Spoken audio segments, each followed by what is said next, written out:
নিরপেক্ষভাবে কাজ করার অঙ্গীকার নবনিযুক্ত সিইসি কে এম নুরুল হুদার। অবাধ ও সুষ্ঠু নির্বাচন অনুষ্ঠানে সবার সহযোগিতা কামনা।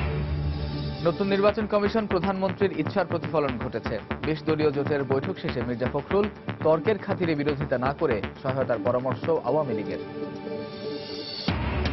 গাইবান্ধায় সাঁওতালদের বাড়িঘরে আগুন দেওয়ার সময় দায়িত্বরত সব পুলিশ সদস্যকে প্রত্যাহারের নির্দেশ হাইকোর্টের। জড়িতদের চিহ্নিত না করায় আদালতের ক্ষোভ। রাজধানীর টিকাটুলিতে বাস চাপায় বাংলাদেশ ব্যাংক কর্মকর্তা নিহত। ল্যাম্পপোস্টে বাড়ি খেয়ে বনানীতে বাসযাত্রী এসএসসি পরীক্ষার্থীর মৃত্যু। এবং 7 মুসলিম দেশের নাগরিকদের যুক্তরাষ্ট্র ভ্রমণে নিষেধাজ্ঞার ওপর চূড়ান্ত রায় স্থানীয় সময় মঙ্গলবার। আশাবাদী হোয়াইট হাউস, পুনর্বহাল হলে বিশৃঙ্খলার আশঙ্কা আইনজীবীদের।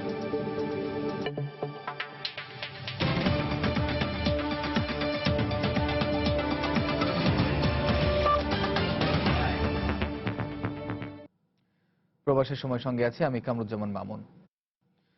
দায়িত্ব পালনে সবার সহযোগিতা চাইলেন নতুন নিয়োগ পাওয়া প্রধান নির্বাচন commissioner K M Nurul Huda. মঙ্গলবার সকালে নিজ বাসভবনে সাংবাদিকদের কাছে প্রতিক্রিয়া ব্যক্ত করতে গিয়ে তিনি এই সহযোগিতা চান। এ সময় সদ্য নিয়োগ পাওয়া এই সিইসি সুষ্ঠু, অবাধ ও নিরপেক্ষ নির্বাচন পরিচালনা করবে বলেও প্রতিশ্রুতি দেন। এদিকে নির্বাচন কমিশনার রফিকুল ইসলাম জানিয়েছেন, সবার আস্থা অর্জন করেই কাজ করবে নতুন কমিশন।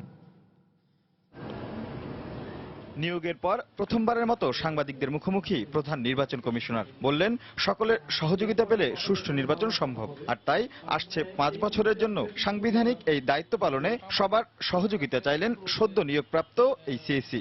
যারা স্টেক হোল্ডার, বিশেষ করে যারা রাজনীতিবিদ, সুশীল সমাজ, এদের সহযোগিতা ছাড়া এই অত বড় দায়িত্ব পালন করা সম্ভব না। আমি আশা করব সকলে সহযোগিতা পাবো। তিনি বলেন, সুষ্ঠু নির্বাচনে কোনো আপোষ করবে না এই কমিশন। সব দলের অংশগ্রহণ নিশ্চিত করাই বড় চ্যালেঞ্জ বলেও মনে করেন তিনি। আমার উদ্দেশ্য হলো যে নিরপেক্ষভাবে সাংবিধানিক পদ্ধতিতে আইন মোতাবেক নির্বাচন পরিচালনা করার দায়িত্ব গ্রহণ করা। সেখানে কোনো রকমের কম্প্রোমাইজ আমি করি নাই কোনোদিনও। দীর্ঘদিন আমি সিভিল সার্ভিসে ছিলাম, সেই অভিজ্ঞতার আলোকে বলতে পারি যে নিরপেক্ষতার দৃষ্টিভঙ্গিতে আমি কাজ করার চেষ্টা করব। এদিকে নিজেদের কাজের মাধ্যমে সবার আস্থা অর্জনের প্রতিশ্রুতি দিলেন নির্বাচন কমিশনার রফিকুল ইসলাম। আমি মনে করি চ্যালেঞ্জটা ওখানেই, আমাদেরকে আস্থা অর্জন করতে হবে যাতে করে আমরা জনগণের আস্থা অর্জন করতে পারি, যাতে রাজনৈতিক দলগুলোর আস্থা অর্জন করতে পারি, আমরা যাতে করে সুশীল সমাজের আস্থা অর্জন করতে পারি। এবং আস্থা অর্জনের একটাই বোধহয় আজ পথ আছে বলে আমি মনে করি, সেটা হচ্ছে স্বচ্ছতা। আগামী 15 ফেব্রুয়ারি শপথ নেবে নতুন নির্বাচন কমিশন। আমি রাশেদ লিমন, সময় সংবাদ, ঢাকা। আওয়ামী লীগের সাধারণ সম্পাদক ও সড়ক পরিবহন মন্ত্রী ওবায়দুল কাদের বলেছেন, নবগঠিত নির্বাচন কমিশনে বিএনপির সুপারিশ করা একজন ও আওয়ামী লীগের একজন রয়েছেন। এরপরও বিএনপির কেন এত ক্ষোভ, হতাশা, সেই প্রশ্ন রাখেন তিনি। ওবায়দুল কাদের আরো বলেন, নবগঠিত নির্বাচন কমিশনের অধীনেই বিএনপিকে আগামী নির্বাচনে অংশ নিতে হবে। মঙ্গলবার দুপুরে নর্থ সাউথ বিশ্ববিদ্যালয়ে এক অনুষ্ঠান শেষে সাংবাদিকদের প্রশ্নের জবাবে তিনি একথা বলেন। বিএনপিরও একজনকে নেওয়া হয়েছে, আওয়ামী লীগেরও একজনকে নেওয়া হয়েছে, তাহলে এখানে বৈষম্য কোথাও? আমি শিওর এই নির্বাচন কমিশনের অধীনে বিএনপি নির্বাচনে আসবে। গতবারের ভুলের পুনরাবৃত্তি এবার যদি করে তাহলে বিএনপি আরো কতটা সংকুচিত হবে, এটা তাদের মধ্যে যাদের বুদ্ধিশুদ্ধি আছে, ভীষণ আছে বা একটু দূরদৃষ্টি আছে, তারা ভালো করেই জানে। নির্বাচন কমিশন গঠনে প্রধানমন্ত্রীর ইচ্ছার প্রতিফলন ঘটেছে মন্তব্য করে বিএনপির মহাসচিব মির্জা ফখরুল ইসলাম আলমগীর বলেছেন, এই নির্বাচন কমিশন দিয়ে সুষ্ঠু ও গ্রহণযোগ্য নির্বাচন সম্ভব নয়। মঙ্গলবার রাতে গুলশানে বিএনপি চেয়ারপারসনের রাজনৈতিক কার্যালয়ে নির্বাচন কমিশন নিয়ে বিএনপির আনুষ্ঠানিক ব্রিফিংয়ে একথা বলেন মির্জা ফখরুল। আমরা নিরাশ ও হতাশ হয়েছি। শেষ মুহূর্তে রুদ্ধশ্বাসতার সঙ্গে সিদ্ধান্ত গ্রহণ অনেক সন্দেহের জন্ম দিয়েছে। এই সব সন্দেহের মধ্যেও একটি বড় সন্দেহ হলো কাদেরকে নির্বাচন কমিশনে রাখা হবে সেটি ছিল শাসক মহলের পূর্ব পরিকল্পিত। বর্তমান নির্বাচন কমিশন গঠনে প্রধানমন্ত্রীর পছন্দেরই প্রতিফলন ঘটেছে। আমরা মনে করি এই প্রধান নির্বাচন কমিশনের নেতৃত্বে সুষ্ঠু, অবাধ, নিরপেক্ষ, গ্রহণযোগ্য নির্বাচন অনুষ্ঠান সম্ভব হবে না। এমন একটি নির্বাচন কমিশন গঠনের পর নির্বাচনকালীন নিরপেক্ষ সহায়ক সরকার গঠনের প্রয়োজনীয়তা বিষয়ে আমাদের প্রস্তাবের যৌক্তিকতা আরো দৃঢ় হয়েছে। আওয়ামী লীগের যুগ্ম সাধারণ সম্পাদক মাহবুব উল আলম হানিফ বলেছেন, বিএনপি দেশের দ্বিতীয় বৃহত্তম রাজনৈতিক দল, তাই তর্কের খাতিরে বিরোধিতা না করে নতুন নির্বাচন কমিশনকে তাদের সহায়তা করা উচিত। মঙ্গলবার দুপুরে ব্রাহ্মণবাড়িয়া টাউন হলে জেলা আওয়ামী লীগের বিশেষ বর্ধিত সভায় অংশ নিয়ে তিনি এ মন্তব্য করেন। বিএনপি যেহেতু একাধিকবার রাষ্ট্র ক্ষমতায় ছিল এবং বিএনপি বাংলাদেশের দ্বিতীয় বৃহত্তম রাজনৈতিক দল হিসাবে তারা দায়িত্বশীলতার পরিচয় দিবেন, তো সেই দিক দিয়ে শুধু সমালোচনার খাতিরে সমালোচনা বা বিরোধিতার খাতিরে বিরোধিতা না করে নির্বাচন কমিশনকে সহায়তা করবেন, যাতে আগামী দিনে নির্বাচন কমিশন তাদের দায়িত্ব পালনের ক্ষেত্রে সকলের কাছ থেকে সহযোগিতা পেয়ে তারা তাদের দায়িত্ব পালনে সর্বোচ্চ দক্ষতা দেখাতে পারেন। সব নির্বাচন কমিশনের অধীনে নির্বাচন আবার সুষ্ঠু করা সম্ভব যদি সব রাজনৈতিক দলগুলো যদি সকল নির্বাচন কমিশনকে সহায়তা করে। সুপারিশ করা 10 জনের মধ্য থেকে নতুন নির্বাচন কমিশনের সুশীল সমাজের কোনো প্রতিনিধি না রাখাটা অপ্রত্যাশিত বলে মন্তব্য করেছেন সার্চ কমিটির সদস্য অধ্যাপক সৈয়দ মঞ্জুরুল ইসলাম। এছাড়া কমিশনে নির্বাচন বিশেষজ্ঞদের আরও অগ্রাধিকার দেওয়া যেত বলেও মনে করেন তিনি। এদিকে কিছুটা মতানৈক্য থাকলেও নতুন কমিশনে সার্চ কমিটির মতামতের প্রতিফলন ঘটেছে বলে মনে করেন আরেক সদস্য মাসুদ আহমেদ। তবে দুজনেই নতুন নির্বাচন কমিশনকে পরামর্শ দিয়েছে নিরপেক্ষ মন নিয়ে কাজ করার। মাহমুদ রাকিবের রিপোর্ট। প্রায় 2 সপ্তাহের যাচাই বাছাই প্রক্রিয়া শেষে সোমবার 5 বছরের জন্য নতুন নির্বাচন কমিশন গঠন করে দেন রাষ্ট্রপতি। নতুন কমিশনে 5 জনের মধ্যে প্রধান নির্বাচন কমিশনার সহ 3 জনই সাবেক সরকারি আমলা, বাকিদের একজন অবসরপ্রাপ্ত সামরিক ব্রিগেডিয়ার ও একজন সাবেক বিচারপতি। সার্চ কমিটি থেকে সুপারিশ করা 10 জনের মধ্যে 3 জন নাগরিক সমাজের প্রতিনিধি থাকলেও তারা কেউ স্থান পাননি নতুন নির্বাচন কমিশনে, যা প্রত্যাশিত ছিল না বলে মন্তব্য করেছেন সার্চ কমিটির এই সদস্য। পাশাপাশি কমিশনে নির্বাচন বিষয়ে যারা অভিজ্ঞ তাদেরকে অগ্রাধিকার দেওয়া যেত বলেও মনে করেন তিনি। 10 জনের তালিকায় 3 জনের অন্তর্ভুক্তি ছিল। যদি একজন নাগরিক সমাজের প্রতিনিধি ওখানে অন্তর্ভুক্ত হতে পারতেন তাহলে হতো কি ওই আস্থার জায়গাটা আরো বড় হতো। তারা প্রত্যেকেই কিন্তু এই স্থানীয় নির্বাচন থেকে শুরু করে জাতীয় নির্বাচনের বিষয়ে অভিজ্ঞতা প্রাপ্ত। আর এই নির্বাচন তো শুধু প্রশাসনের বিষয় না, জনসম্পৃক্ততার বিষয়টি প্রথমেই নিশ্চিত হতে পারত। সেই সুযোগটি আমরা কিছুটা হারিয়েছি বলে মনে হচ্ছে এবং আমরা আশা করছিলাম এই 10 জনের ভিতর থেকে যারা সবচেয়ে অভিজ্ঞ তাদেরকে বেছে নেওয়া হবে, কারণ একটা অভিজ্ঞ মানুষ ছাড়া আর সত্যিকার অর্থে একটা নির্বাচন কমিশন, তারা সবাই অভিজ্ঞ, কিন্তু আমি মনে করি যে অভিজ্ঞতার মাপকাঠিও তো বিচিত্র হতে পারে। এদিকে প্রধান নির্বাচন কমিশনার হিসেবে নিয়োগ পাওয়া K M Nurul Huda BNP সরকারের আমলে ওএসডি হলেও তার কোনো প্রভাব এখানে পড়বে না বলে মনে করেন সার্চ কমিটির সদস্যরা। ওএসডি কিন্তু কোনো শাস্তি না। ওএসডি সরকার কাউকে অফ ডিউটি করে দিতে পারে তার নিজস্ব বিবেচনায়, সেই সময়কার বিবেচনায়। কাজেই তিনি আমাদের মানদণ্ড পাশ করেছেন। কোনো ক্ষেত্রে তিনি হয়তো সরকারের বিরাগ অনুরাগ অথবা রাগের বশবর্তী হয়েছেন, কিন্তু আমরা আশা করি যে এই বিষয়গুলি যেন তার কাজে কোনোভাবে প্রভাব না ফেলে। যদি দেখা যায় যে এমন কিছু কাজ তারা শুরুতেই করছেন যাতে আস্থাটা তৈরি হয়ে গেছে, তখন এই অভিযোগগুলি আর থাকবে না। নতুন নির্বাচন কমিশন গঠনে সার্চ কমিটির মতামতের অনেকখানি প্রতিফলন হয়েছে বলে মনে করেন তারা। আমাদের মত মূলত আপনার রিফ্লেক্টেড হয়েছে এবং মহামান্য রাষ্ট্রপতি সেটাই করেছেন। এখানে যারা মনোনীত হয়েছেন তাদের কেউ কেউ একাধিক রাজনৈতিক দল কর্তৃক মনোনীত। সার্চ কমিটির সদস্যরা আরো মনে করেন প্রধান নির্বাচন কমিশনারের নেতৃত্বে নতুন কমিশন সব রাজনৈতিক দলের আস্থা অর্জন করতে পারলেই গত কয়েকদিনের পরিশ্রম সার্থক হবে। মাহমুদ রাকিব, সময় সংবাদ, ঢাকা। গাইবান্ধার গোবিন্দগঞ্জে সাঁওতালদের বাড়িঘরে আগুন দেওয়ার সাথে জড়িতদের চিহ্নিত না করতে পারায় ক্ষোভ প্রকাশ করেছেন হাইকোর্ট। আদালত বলেছেন, এই ঘটনায় দায় এড়ানোর চেষ্টায় লিপ্ত স্থানীয় পুলিশ প্রশাসন। পরে আদালত তদন্তের স্বার্থে গাইবান্ধার এসপি আশরাফুল ইসলাম সহ আগুন দেওয়ার সময় দায়িত্বরত সব পুলিশ সদস্যকে প্রত্যাহারের নির্দেশ দিয়েছেন। একই সঙ্গে তাদের বিরুদ্ধে কি ব্যবস্থা নেওয়া হয়েছে তাও 4 সপ্তাহের মধ্যে জানানোর নির্দেশ দিয়েছেন উচ্চ আদালত। গাইবান্ধার গোবিন্দগঞ্জে সাঁওতালদের বাড়িঘরে আগুন দেওয়ার ঘটনার 3 মাস পেরিয়ে গেলেও মূল হোতারা চিহ্নিত না হওয়ায় ক্ষোভ প্রকাশ করেছেন উচ্চ আদালত। এমনকি ভিডিও ফুটেজে 2 জন স্থানীয়দের সঙ্গে 3 পুলিশ কর্মকর্তাকে আগুন দিতে দেখা গেলেও তাদের চিহ্নিত করতে অসহযোগিতার অভিযোগ উঠেছে গাইবান্ধার পুলিশ সুপারের বিরুদ্ধে।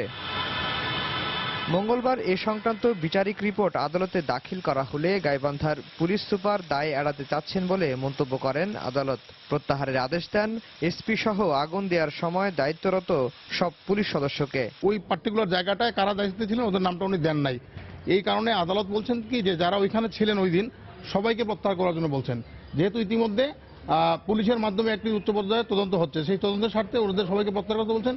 এবং একই সাথে যে এসপি যেভাবে উনি চিঠিটা লিখেছেন, আদালতের কাছে মনে হয়েছে উনি সহযোগিতা করছেন না তদন্তে, উনার সহযোগিতামূলক মনোভাব মানা না হওয়ার কারণে তাকে প্রত্যাহারের জন্য নির্দেশ দেওয়া হয়েছে। একই সঙ্গে দায়ীদের বিরুদ্ধে কি ব্যবস্থা নেওয়া হয়েছে তাও আগামী 4 সপ্তাহের মধ্যে জানানোর নির্দেশ দিয়েছেন উচ্চ আদালত। আদালত আদেশে বলেছেন, কয়েকজন পুলিশ সদস্যের ঘৃণ্য অপরাধের দায় পুরো পুলিশ বাহিনীর ওপর পড়বে না। ওই দিন যারা ওই চামগাড়ি এলাকায় ডিউটিতে ছিলেন তাদেরকে ডিটেক্ট করে, যে তালিকা থেকে ডিটেক্ট করে তাদেরকে বিরুদ্ধে প্রয়োজনীয় ব্যবস্থা নেওয়ার জন্য ডিআইজি রেঞ্জ রংপুরকে, অপরদিকে আইজিপিকে নির্দেশ দিয়েছে। আদালতে রাষ্ট্রপক্ষ জানিয়েছেন, আগুন দেওয়ার ঘটনার বিষয়ে 2টি তদন্ত কমিটি গঠন করা হয়েছে। আর এই মামলার পরবর্তী আদেশের জন্য আগামী 9 মার্চ দিন ধার্য করেছেন হাইকোর্ট। আফজাল হোসেন, সময় সংবাদ, ঢাকা। প্রধানমন্ত্রী শেখ হাসিনার সাথে সৌজন্য সাক্ষাৎ করেছেন বাংলাদেশে সফররত সুইডেনের বামপন্থী দলের প্রতিনিধিরা। মঙ্গলবার সন্ধ্যায় জাতীয় সংসদ ভবনের প্রধানমন্ত্রীর কার্যালয়ে প্রধানমন্ত্রীর সাথে সাক্ষাৎ করেন সুইডেনের সংসদ সদস্য মিস্টার জেন্স হোম এর নেতৃত্বে দেশটির বামপন্থী দলের 3 সদস্যের প্রতিনিধি দল। এ সময় তারা 2 দেশের স্বার্থ সংশ্লিষ্ট বিভিন্ন বিষয় নিয়ে কথা বলেন। এ সময় সেখানে উপস্থিত ছিলেন প্রধানমন্ত্রী এবং সুইডিশ দূতাবাসের কর্মকর্তারা। প্রায় আধা ঘন্টা বৈঠকের পর প্রধানমন্ত্রীর কার্যালয় ত্যাগ করেন সুইডিশ প্রতিনিধি দল।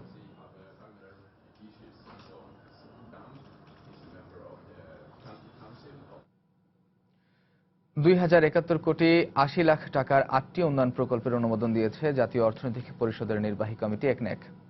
মঙ্গলবার সকালে রাজধানীর শেরেবাংলা নগরে এনইসি সম্মেলন কক্ষে 7টি নতুন এবং একটি সংশোধিত প্রকল্পের অনুমোদন দেওয়া হয়। প্রকল্পগুলো বাস্তবায়নে পুরো অর্থই সরকার তহবিল থেকে ব্যয় হবে।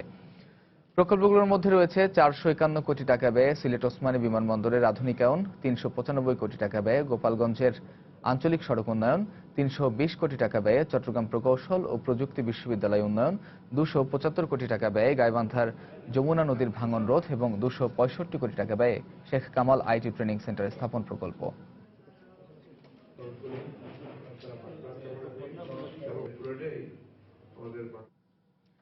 প্রবাসের সময় আরো থাকছে। উন্নয়ন কার্যক্রমে বিদেশ নির্ভরতা কমাতে সহায়তা করবে সার্বভৌম সম্পদ তহবিল, বলছেন অর্থনীতি বিশ্লেষকরা। স্বচ্ছতা নিশ্চিতে যুগোপযোগী নীতিমালা করার তাগিদ। রাজধানীর টিকাটুলিতে হেঁটে যাবার সময় বাস চাপায় বাংলাদেশ ব্যাংকের উপপরিচালক গোলাম হোসেন নিহত হয়েছেন। এদিকে বনানীতে বাসে করে পরীক্ষা দিতে যাবার সময় ল্যাম্পপোস্টে বাড়ি খেয়ে এসএসসি পরীক্ষার্থীর মৃত্যু হয়েছে। প্রত্যক্ষদর্শীরা জানান, সকালে রাজধানীর টিকাটুলির ইত্তেফাক মোড় দিয়ে অফিসের দিকে হেঁটে যাচ্ছিলেন বাংলাদেশ ব্যাংকের উপপরিচালক গোলাম হোসেন। এ সময় পেছন থেকে একটি চলন্ত বাস নিয়ন্ত্রণ হারিয়ে রাস্তার ডিভাইডারের উপর উঠে পড়ে। পরে বাসটি উল্টে তার উপর পড়লে ঘটনাস্থলেই নিহত হন তিনি। এ সময় আহত হন ওই বাসে থাকা আরো 3 যাত্রী। ওদিকটা মানে গাড়িটা আসছে, তারপরে হঠাৎ করে দেখি মানে উল্টে দিয়েছে, উপরে উঠে গেছে, আইল্যান্ডের উপরে ওঠার পরে হাতের বামের চাকাটা বাস্ট হয়ে গেছে। বাস্ট হওয়ার পরে ওই গাড়িটা কাত হয়ে উল্টো হয়ে গেছে একবারে। আমরা গাড়িটা ধরে গাড়িটা সোজা করলাম, তখন ভিতরে লোক টেনে টেনে বের করছি। আমাদের সকালবেলা আর্লি সিটিং থাকে আর কি, সকালবেলা আমাদের কাজটা করতে হয়। এই জন্য আসছিল টিকাটুলির মধ্যে এসে অন্য গাড়ি চেঞ্জ হয়ে ব্যাংকে আসবে। পকেটে কার্ড ছিল, পরিচয়পত্র ছিল, ওইটা দেখে শনাক্ত করা গেছে। পরবর্তীতে এই টিভির সংবাদে আমরা টের পাইছি যে না, সে মারা গেছে। আহতদের মধ্যে একজনের অবস্থা আশঙ্কাজনক বলে জানিয়েছেন চিকিৎসক। ঢাকা মেডিকেল কলেজ হাসপাতালে জরুরি বিভাগে ওনাকে নিয়ে আসলে এটা তখন মৃত অবস্থায় তাকে নিয়ে আসছে। কারণ আমরা আমাদের নিয়ম অনুযায়ী তাকে গ্রহণ করে। এদিকে রাজধানীর বনানীতে পরীক্ষা দিতে যাওয়ার সময় ল্যাম্পপোস্টে বাড়ি খেয়ে এসএসসি পরীক্ষার্থী মারা গেছে। পুলিশ জানায়, বনানী বিদ্যানিকেতনের এসএসসি পরীক্ষার্থী সাকিবুল ইসলাম বাসে করে পরীক্ষা কেন্দ্রে যাবার সময় জানালা দিয়ে মাথা বের করলে ল্যাম্পপোস্টের সঙ্গে বাড়ি খায়। ঘটনাস্থলেই তার মৃত্যু হয়। বনানী বিদ্যানিকেতনের ছাত্র, বাসা কেন্দ্র পড়ছে Ramizuddin high school and college.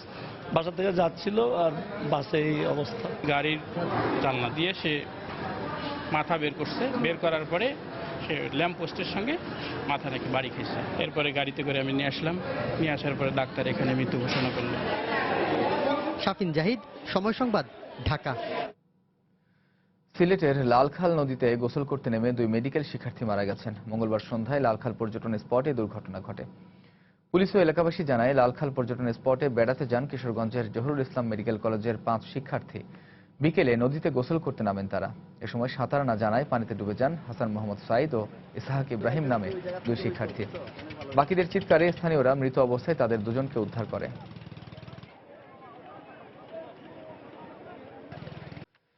শিশুদের বইয়ের নামে ভুলে ভরা, পাঠের অনুপযোগী বই ছাপানো হচ্ছে বলে অভিযোগ করেছেন শিশু সাহিত্যিকরা।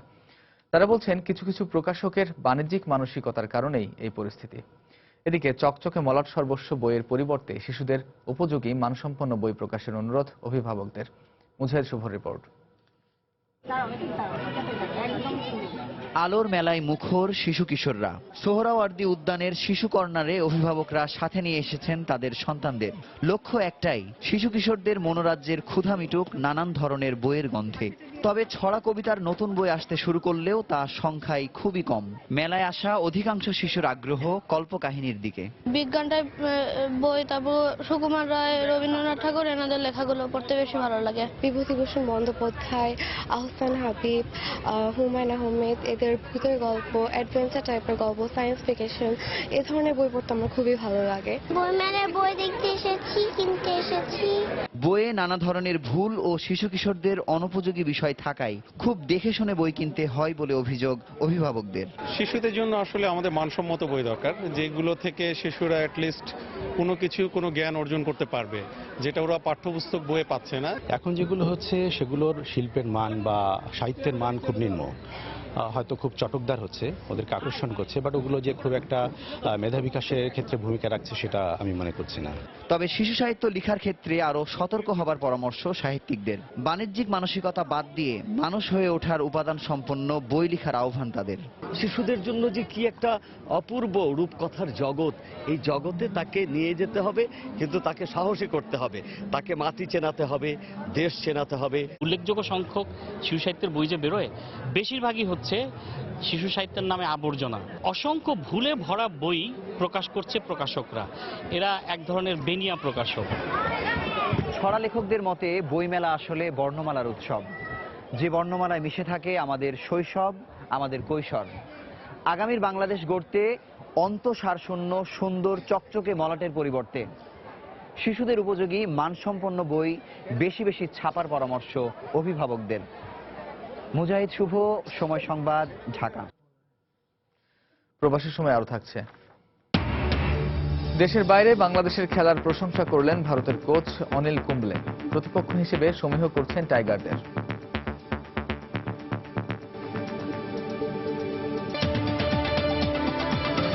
রাষ্ট্রপতি মোহাম্মদ আব্দুল হামিদের সঙ্গে দেখা করেছেন প্রধান নির্বাচন কমিশনার কাজী রকিবউদ্দিন আহমদের নেতৃত্বে বিদায়ী নির্বাচন কমিশনাররা। মঙ্গলবার বিকেল 3:30টায় বঙ্গভবনে এই বিদায়ী সাক্ষাৎ অনুষ্ঠিত হয়। এ সময় তাদের মেয়াদকালে অর্পিত দায়িত্ব পালনের কার্যক্রম রাষ্ট্রপতির কাছে তুলে ধরেন নির্বাচন কমিশনাররা। রাষ্ট্রপতিও তাদের কর্তব্য পালনের ভূয়সী প্রশংসা করেন। বুধবার বর্তমান নির্বাচন কমিশনের মেয়াদ শেষ হচ্ছে এবং সার্চ কমিটির মাধ্যমে নবগঠিত নির্বাচন কমিশনাররা 15 ফেব্রুয়ারি দায়িত্ব গ্রহণ করবেন।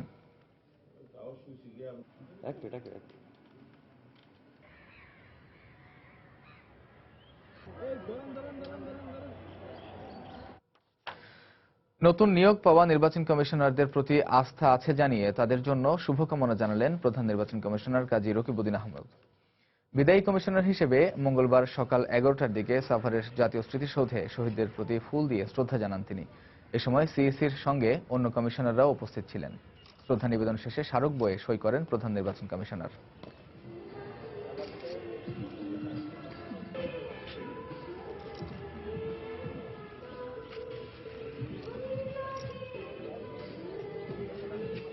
নতুনদের জন্য শুভেচ্ছা রইল। নিশ্চয়ই তারা অত্যন্ত দায়িত্বপূর্ণ কাজে আসছেন। এটা সাংবিধানিক দায়িত্ব, দেশের দায়িত্ব, রাষ্ট্রের দায়িত্ব, এবং আমরাও এটা অন্তর থেকে পালন করে এসেছি। আমাদের আশা রয়েছে, আস্থা রয়েছে, তারাও যোগ্যতার সাথে এই কাজ পালন করে যাবে। বুধবার শেষ হচ্ছে বর্তমান নির্বাচন কমিশনের মেয়াদ। গত 5 বছরে 1 ডজনের বেশি নির্বাচন অনুষ্ঠান, ভোটার তালিকা হালনাগাদ, স্মার্ট কার্ড তৈরি সহ নানা ইস্যুতে আলোচিত ছিল কমিশন। তবে কয়েকটি নির্বাচন ছাড়া অন্যগুলোতে অনিয়মের অভিযোগ বারবার প্রশ্নবিদ্ধ করেছে রকিবউদ্দিনের নেতৃত্বে এই কমিশনকে। রাশেদ লিমনের রিপোর্ট। প্রধান নির্বাচন কমিশনার নিযুক্ত হইয়া সার্চ কমিটির মাধ্যমে প্রথম কমিশন 2012 সালের 9 ফেব্রুয়ারি শপথ নেন কাজী রকিবউদ্দিন আহমদের নেতৃত্বে নির্বাচন কমিশনের 4 সদস্য। আরেক সদস্য যোগ দেন 15 ফেব্রুয়ারি।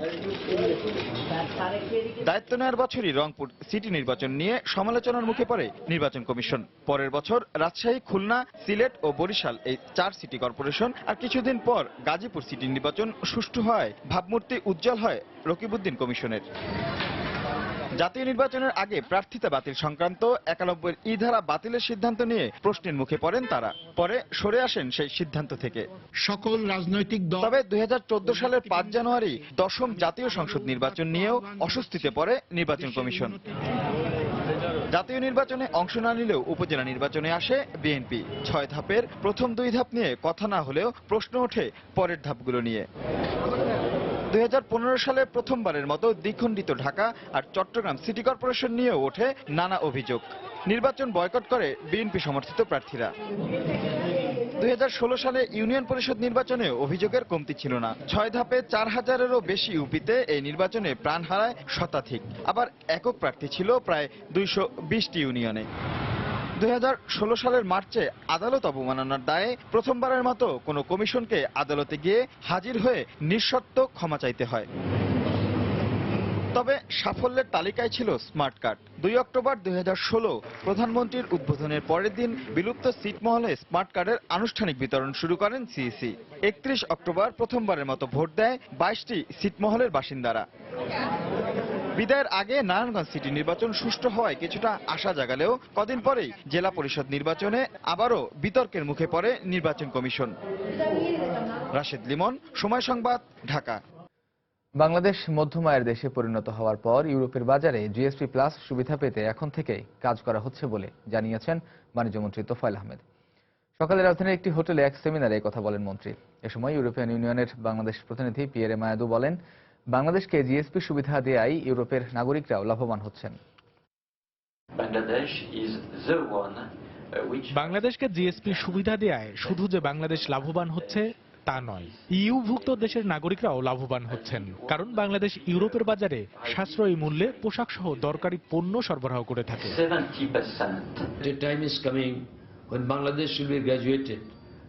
আমরা জানি বাংলাদেশ মধ্যম আয়ের দেশে পরিণত হলে আর জিএসপি সুবিধা পাবে না, তাই পরবর্তীতে আমরা যেন ইউরোপের বাজারে জিএসপি প্লাস সুবিধা পাই সেজন্য কাজ শুরু করেছি। তবে দুঃখজনক হলেও সত্য, রানা প্লাজা দুর্ঘটনার পর পোশাক সহ দেশের শিল্প খাতের সংস্কারে বাড়তি বিনিয়োগ করা হলেও মালিকরা এখনো ন্যায্য মূল্য পান না। অলস পড়ে থাকা রিজার্ভের অর্থ ব্যবহার করতে সার্বভৌম সম্পদ তহবিল নামে একটি তহবিল গঠনের উদ্যোগ নিয়েছে সরকার। এ উদ্যোগকে সাধুবাদ জানিয়ে অর্থনীতি বিশ্লেষকরা বলছেন, এর মাধ্যমে বিদেশ নির্ভরতা কমিয়ে নিজস্ব অর্থায়নে উন্নয়ন প্রকল্প বাস্তবায়ন করা যাবে। তবে বিনিয়োগকৃত অর্থের সুষ্ঠু ব্যবহার, স্বচ্ছতা ও লাভ সহ ফেরত আনা নিশ্চিতে একটি যুগোপযোগী নীতিমালা তৈরির তাগিদ দিয়েছেন তারা। সাজিদ রাজুর রিপোর্ট। বছরের পর বছর একটু একটু করে জমে বিশাল বৈদেশিক মুদ্রার রিজার্ভ বা জমা অর্থের মালিক এখন বাংলাদেশ। এই অর্থের পরিমাণ ক্রমেই বাড়ছে। সোমবার পর্যন্ত রিজার্ভের পরিমাণ দাঁড়ায় $3,150 কোটি। বিদেশি ব্যাংকে গচ্ছিত এই অর্থের ব্যবহার নিয়ে নানা আলোচনা সমালোচনার পরই এ ব্যাপারে সিদ্ধান্ত নিল সরকার। প্রধানমন্ত্রীর সভাপতিত্বে সোমবার মন্ত্রিসভায় সিদ্ধান্ত হয়, রিজার্ভের অর্থে গঠন করা হবে সার্বভৌম সম্পদ তহবিল। জনস্বার্থে যে কোনো খাতে, প্রাকৃতিক দুর্যোগে এবং বৈদেশিক সহায়তায় বাস্তবায়নাধীন প্রকল্পে দেশীয় হিস্সার যোগান দিতে এ তহবিল ব্যবহার করা হবে। সরকারের এমন উদ্যোগকে সাধুবাদ জানিয়েছেন অর্থনীতি বিশ্লেষকরা। আকস্মিকভাবে যদি কোনো সরকারের বৈদেশিক মুদ্রা ব্যয়ের প্রয়োজন দেখা দেয়, এবং যেহেতু এখন বিদেশি সাহায্য কমে যাচ্ছে এবং সরকার মিডল ইনকাম কান্ট্রি হওয়ার কারণে সামনে আরো বাড়বেও না, সুতরাং তার নিজস্ব ফান্ড দিয়েই সেই সংকটের মোকাবেলা করতে হবে। সেই ক্ষেত্রে এই ফান্ড সুবিধা দিতে পারে। এই ফান্ডটি ব্যবহার করার ফলে অন্যান্য ব্যয়বহুল ফান্ডের তুলনায় কম ব্যয় ব্যবহারের সুযোগ পাচ্ছেন কিনা, যার ফলে তার কিছুটা সাশ্রয় হতে পারে। এই ফান্ডটি বিকল্প ব্যবহারের মাধ্যমে যে বাড়তি আয় করতে পারত, সেটি আবার সরকার হারাচ্ছেন কিনা। এ তহবিল ব্যবহারের ব্যাপারে এখনো গঠন করা হয়নি কোনো নীতিমালা। উপকারী অনেক দিক থাকলেও এ তহবিলের ব্যবস্থাপনা ও বিনিয়োগকৃত অর্থ ফেরত আনা সহ নানা চ্যালেঞ্জের কথা বলছেন বিশ্লেষকরা। সবসময় এটি জনগণকে জানানো, কোন ধরনের প্রজেক্টে ব্যয় হচ্ছে, কি ইন্টারেস্ট রেট বা কি রিটার্ন আসবে এগুলো, এবং কি রিটার্ন আসছে। মূল চ্যালেঞ্জ একটা সঠিক ভালো আইন তৈরি করা, অর্থাৎ পরিষ্কারভাবে বলে দেওয়া কোন কোন অকেশনে এখান থেকে অর্থ নেওয়া যাবে এবং অর্থ ব্যয়কে অ্যাকাউন্টেবল এবং জবাবদিহিতা নিশ্চিত করা। একই সঙ্গে এই অর্থ যেন রাজনৈতিক বিবেচনায় ব্যবহার না হয় সে ব্যাপারে কঠোর নজরদারিরও পরামর্শ তাদের। সাজিদ রাজু, সময় সংবাদ, ঢাকা। গ্রাহক সেবা প্রদানের ক্ষেত্রে বাণিজ্যিক ব্যাংকগুলোকে আরও আন্তরিক হওয়ার নির্দেশ দিয়েছেন বাংলাদেশ ব্যাংক। বিকেলে রাজধানীর মতিঝিলে ব্যাংকটির ভবনে এক অনুষ্ঠানে নির্দেশনা দেন কেন্দ্রীয় ব্যাংকের গভর্নর ফজলে কবির। অনুষ্ঠানে 2015-16 অর্থ বছরে সরকারি বেসরকারি বাণিজ্যিক ব্যাংকের বিরুদ্ধে অর্থ লেনদেন সংক্রান্ত বিষয়ে গ্রাহকদের অভিযোগ নিয়ে এক প্রতিবেদন প্রকাশ করা হয়, যাতে মোট অভিযোগের 58%ই বেসরকারি বাণিজ্যিক ব্যাংকগুলোর বিরুদ্ধে বলে উল্লেখ করা হয়েছে। এ অবস্থায় গ্রাহক সেবার মান বাড়াতে কাজ করার প্রতিশ্রুতি দেন association of bankers Bangladesh limited ABBL এর চেয়ারম্যান আনিস এ খান।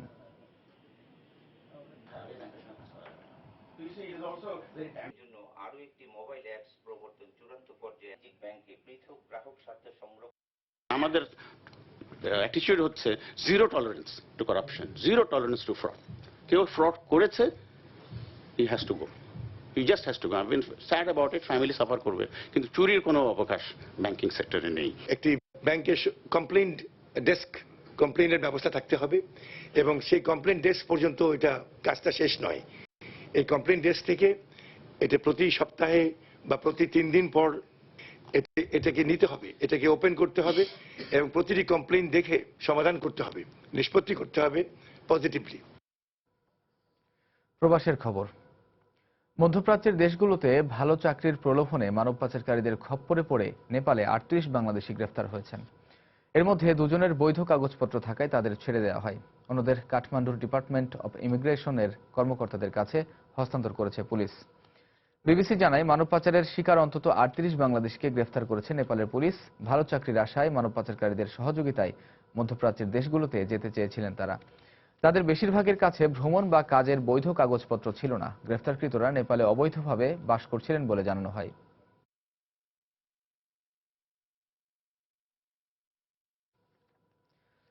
কুয়েতে বাংলাদেশি মালিকানাধীন একটি কোম্পানির 40 বছর পূর্তি উদযাপন করা হয়েছে। এ উপলক্ষে আয়োজিত অনুষ্ঠানে কুয়েতে প্রতিষ্ঠানটির 2 সহযোগী সহ বিভিন্ন দেশের 6 শতাধিক অতিথি উপস্থিত ছিলেন। এ সময় কোম্পানিটির প্রতিষ্ঠা লগ্নের বিভিন্ন স্মৃতিচারণ করেন এর স্বত্বাধিকারী মোহাম্মদ হাসান ওয়ারিস। শ্যামলিয়ান্ড ওয়ারিস কোম্পানিটিতে কুয়েত, দুবাই সহ মধ্যপ্রাচ্যের বিভিন্ন দেশে ইলেকট্রনিক যন্ত্রাংশ সরবরাহ করে থাকে। 1977 সালে প্রথম প্রবাসী বাংলাদেশী হিসেবে কুয়েতি পার্টনার আলী খালিল ইসা শামালি ও ইউসুফ খালিল ইসা শামালির সঙ্গে যৌথভাবে প্রতিষ্ঠানটি গড়ে তোলেন হাসান ওয়ারিস।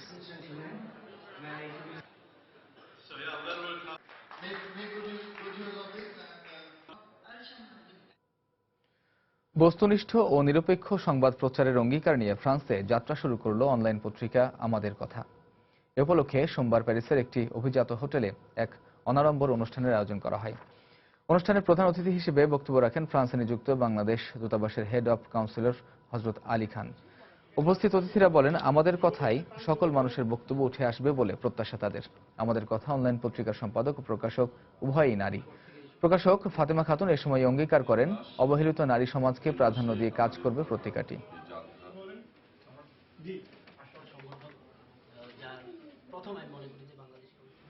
আজকের এই শুভ সন্ধ্যায় আমরা দৃঢ়ভাবে বিশ্বাস করি আমাদের কথাগুলো আমাদের কথাকে তুলে ধরার।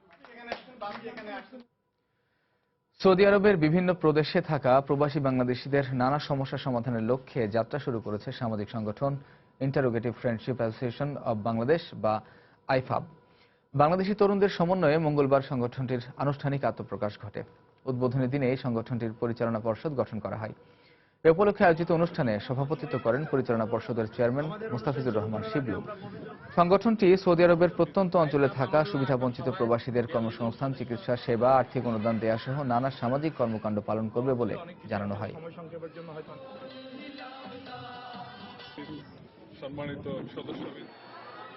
আবহাওয়া পরিবর্তনের কারণে রাজধানীতে বেড়ে গেছে বিভিন্ন রোগ। শিশু ও বয়স্করা বেশি আক্রান্ত হলেও সব বয়সী মানুষই সর্দি, জ্বর, নিউমোনিয়া ও ঠান্ডাজনিত বিভিন্ন রোগে আক্রান্ত হচ্ছে। এছাড়া রোটা ভাইরাসের কারণে হচ্ছে ডায়রিয়াও। চিকিৎসকরা বলছেন, প্রতি বছরই ঋতু পরিবর্তনজনিত কারণে এ সময় রোগবালাই বাড়ে। তাদের মতে সচেতনতায় পারে স্বাস্থ্য ঝুঁকি কমাতে। মিজানুর রহমান খবিরের রিপোর্ট।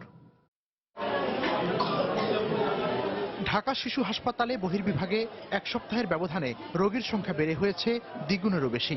বর্তমানে এখানে দিনে কমপক্ষে 500 রোগী আসে, আর জরুরি বিভাগে গড়ে প্রতিদিন সেবা নেয় 2 থেকে 300 রোগী। এদের মধ্যে বেশিরভাগই রাজধানী ও আশপাশের এলাকার। জ্বর আছে অল্প, বুকের মধ্যে গ্যার করে, কাশতে কাশতে বমি করে দেয় আর নাক দিয়ে পানি পড়ে। বাচ্চার পেটে অসুখ, সেজন্য আসছে।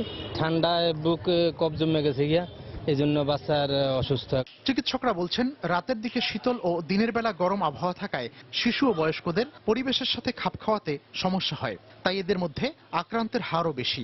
আউটডোরে ম্যাক্সিমাম রোগী এখন ঠান্ডা, কাশি, জ্বর, বিশেষ করে হাই ফিভার নিয়ে ভর্তি হচ্ছে, যে জ্বরটা 5 থেকে 7 দিন ধরে কমছে না।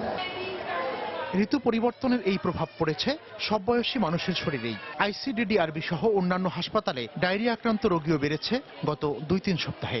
মাঝে মাঝে ঠান্ডা পড়ে অতিরিক্ত, আবার গরম পড়ে, মাঝে মাঝে পাখা চালাইতে হয়, সর্দি কাশি জ্বর, এখন হাম বাইর হবে সামনে। রোটা ভাইরাসটা বেশি দেখা যায়, ডায়রিয়া হয় এবং সেটা 2-4 দিন থাকতেও পারে।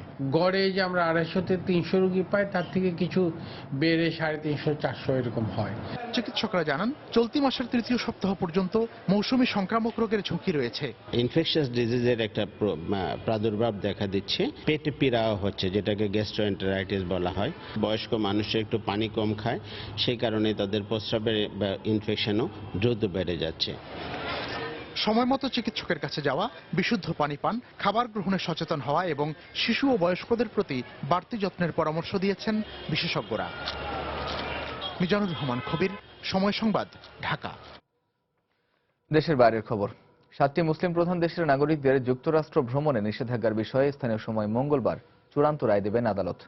সোমবার সান ফ্রান্সিসকোর আপিল আদালতে সরকারের পক্ষ থেকে জমা দেয় 15 পাতার নথিতে মার্কিন প্রেসিডেন্টের নির্বাহী আদেশকে আইনসম্মত বলে উল্লেখ করা হয়। রায় সরকারের পক্ষে আসবে বলে আশাবাদী হোয়াইট হাউস। তবে ট্রাম্পের জারি করা ভ্রমণ নিষেধাজ্ঞা পুনর্বহাল হলে দেশে আবারও বিশৃঙ্খলা দেখা দেওয়ার আশঙ্কা প্রকাশ করেছেন আইনজীবীরা। দায়িত্ব গ্রহণের পর মেক্সিকো সীমান্তে দেয়াল নির্মাণের নির্বাহী আদেশ থেকে শুরু করে অভিবাসীদের ভ্রমণ নিষেধাজ্ঞা সহ প্রায় প্রতিটি পদক্ষেপেই দেশ জুড়ে তীব্র সমালোচনা ও বিরোধিতার মুখে পড়তে হয়েছে মার্কিন প্রেসিডেন্ট ডোনাল্ড ট্রাম্পকে। তবু নিজের অবস্থানে অনড় তিনি। যে করেই হোক যুক্তরাষ্ট্রকে সব ধরনের ঝুঁকিমুক্ত রাখার প্রত্যয় পুনর্ব্যক্ত করলেন ট্রাম্প। সোমবার ফ্লোরিডায় সামরিক বাহিনীর সদস্যদের সঙ্গে এক বৈঠকে সন্ত্রাসবাদকে পরাজিত করার দৃঢ় প্রত্যয় ব্যক্ত করেন তিনি। যে কোনো মূল্যে আমরা চরমপন্থীদের দমন করব। মিত্রদের সঙ্গে নিয়ে আমরা বিশ্বকে সন্ত্রাস মুক্ত করতে প্রতিজ্ঞাবদ্ধ। ন্যাটো জোটের প্রতি আমার পূর্ণ সমর্থন রয়েছে, কিন্তু জোটের সব সদস্যকে যথাযথ দায়িত্ব পালন করতে হবে এবং প্রয়োজনীয় অর্থ দিতে হবে। এদিকে মঙ্গলবারে নির্ধারিত হচ্ছে 7টি মুসলিম প্রধান দেশের নাগরিকদের যুক্তরাষ্ট্র ভ্রমণে নিষেধাজ্ঞার ভাগ্য। গত শুক্রবার ওয়াশিংটন রাজ্যের ফেডারেল বিচারক জেমস এল রবার্ট ট্রাম্পের জারি করা ভ্রমণ নিষেধাজ্ঞার নির্বাহী আদেশ সাময়িকভাবে আটকে দেন। পরদিন শনিবার বিচার মন্ত্রণালয় এ রায়ের বিরুদ্ধে আপিল আদালতের দ্বারস্থ হলেও প্রাথমিকভাবে ট্রাম্পের নির্বাহী আদেশের উপর স্থগিতাদেশ বহাল রাখা হয়। এ বিষয়ে পক্ষ বিপক্ষের যুক্তিতর্ক শোনার পর 3 জন ফেডারেল বিচারকের সমন্বয়ে গঠিত বেঞ্চ ভ্রমণ নিষেধাজ্ঞার বিষয়ে চূড়ান্ত রায় দেবেন আজ। এ রায়কে সামনে রেখে সোমবার ভ্রমণ নিষেধাজ্ঞা পুনরায় বহাল করতে আদালতের প্রতি আহ্বান জানিয়েছে বিচার মন্ত্রণালয়। একই দিন হোয়াইট হাউস জানায় আদালতের রায় সরকারের পক্ষে আসার বিষয়ে তারা আশাবাদী। সান ফ্রান্সিসকোর 9ম সার্কিট আপিল আদালতের রায়ের অপেক্ষায় যখন সারা বিশ্ব, তখন ভ্রমণ নিষেধাজ্ঞার উপর সাময়িক স্থগিতাদেশটি স্থায়ীভাবে বহাল রাখার দাবি জানিয়েছেন ওয়াশিংটন ও মিনেসোটা রাজ্যের আইনজীবীরা। ট্রাম্পের নির্বাহী আদেশ পুনর্বহাল করা হলে দেশে বড় ধরনের গোলমাল বেঁধে যেতে পারে বলে এক বিবৃতিতে আশঙ্কা প্রকাশ করেন তারা। রিয়াদুল ইসলাম, সময় সংবাদ।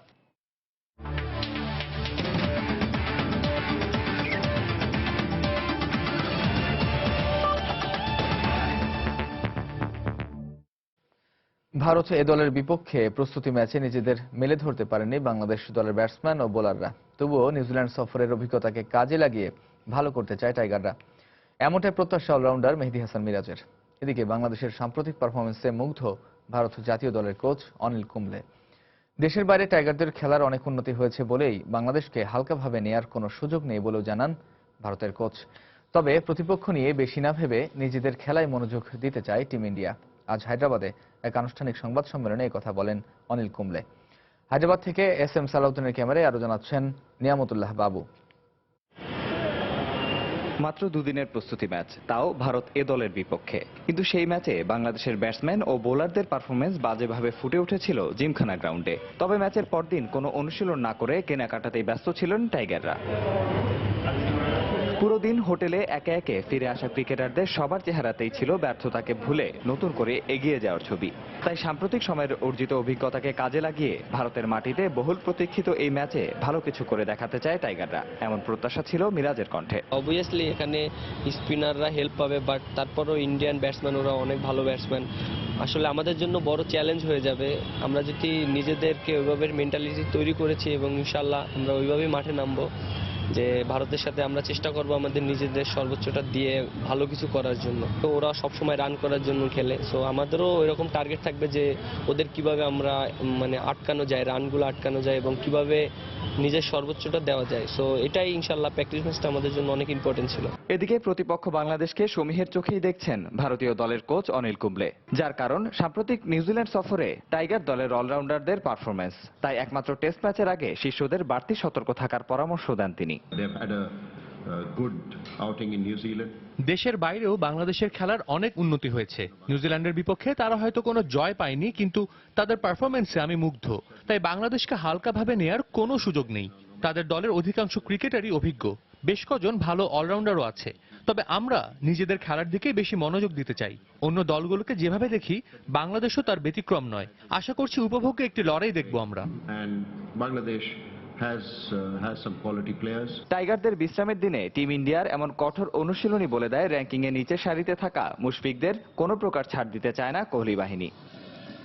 নিয়ামতুল্লাহ বাবু, সময় সংবাদ, হায়দ্রাবাদ, ভারত। এ পর্যায়ে শীর্ষ সংবাদগুলো জানিয়ে দিচ্ছি আরেকবার। নিরপেক্ষভাবে কাজ করার অঙ্গীকার নবনিযুক্ত সিইসি কে এম নুরুল হুদার। অবাধ ও সুষ্ঠু নির্বাচন অনুষ্ঠানে সবার সহযোগিতা কামনা। নতুন নির্বাচন কমিশনে প্রধানমন্ত্রীর ইচ্ছার প্রতিফলন ঘটেছে। ২০ দলীয় জোটের বৈঠক শেষে মির্জা ফখরুল তর্কের খাতিরে বিরোধিতা না করে সহায়তার পরামর্শ আওয়ামী লীগের। গাইবান্ধায় সাঁওতালদের বাড়িঘরে আগুন দেওয়ার সময় দায়িত্বরত সব পুলিশ সদস্যকে প্রত্যাহারের নির্দেশ হাইকোর্টের। জড়িতদের চিহ্নিত না করায় আদালতের ক্ষোভ। রাজধানীর টিকাটুলিতে বাস চাপায় বাংলাদেশ ব্যাংক কর্মকর্তা নিহত। ল্যাম্পপোস্টে বাড়ি খেয়ে বনানীতে বাসযাত্রী এসএসসি পরীক্ষার্থীর মৃত্যু। এবং ৭ মুসলিম দেশের নাগরিকদের যুক্তরাষ্ট্র ভ্রমণে নিষেধাজ্ঞার ওপর চূড়ান্ত রায় স্থানীয় সময় মঙ্গলবার। আশাবাদী হোয়াইট হাউস, পুনর্বহাল হলে বিশৃঙ্খলার আশঙ্কা আইনজীবীদের। এই ছিল প্রবাসী সময়। যে কোনো খবর পেতে ভিজিট করুন সময়নিউজ.টিভি। যে কোনো বাংলা লিংক, রবি ও এয়ারটেল নম্বর থেকে সময় সংবাদের খবর, অনুষ্ঠান সূচি জানতে এবং যে কোনো তথ্য সময় সংবাদকে জানাতে ডায়াল করুন 16242 নম্বরে। এছাড়া এই মাত্র পাওয়া খবর আপনার মোবাইলে পেতে এসএমএস করুন *BN লিখে পাঠিয়ে দিন 16242 নম্বরে। আর সঙ্গে থাকুন সময়ের।